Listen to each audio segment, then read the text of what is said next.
une journée type d'animateur, c'est d'abord l'accueil des enfants, donc l'accueil il faut qu'il soit spécialisé. Avec les parents on discute, on prend les transmissions du matin, on va voir comment s'est passée la nuit. Chaque enfant est différent et chaque enfant a besoin d'un accueil différent.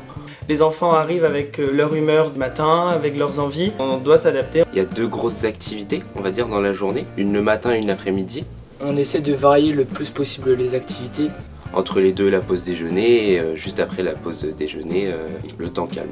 Après on peut aller à plusieurs endroits, comme on peut faire des activités par exemple au stade, à la cantine, des activités culinaires, plusieurs lieux, faire d'autres activités, par exemple aller dans un parc.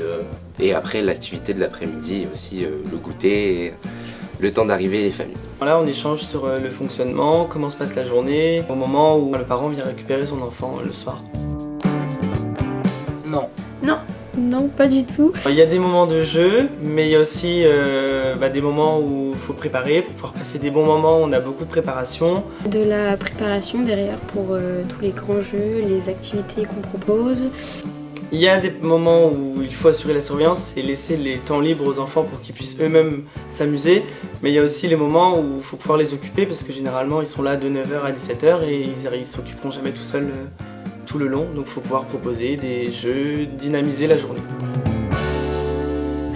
Je fais l'accueil de loisirs donc pendant les vacances, aussi le mercredi, et je travaille aussi en périscolaire.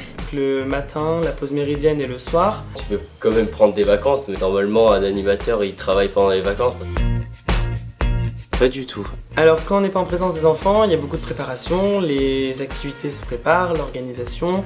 Parce qu'il y a les projets à préparer, il y a les activités à préparer, il y a les camps à préparer, il y a toujours plein de choses à faire. Beaucoup de recherche d'animation, c'est beaucoup de préparation, des temps de réunion avec les collègues. On peut monter plein de projets, un projet culinaire, des projets intergénérationnels, des projets nature. On est là aussi pour apprendre aux enfants des nouvelles choses, leur donner envie de faire de nouvelles choses aussi.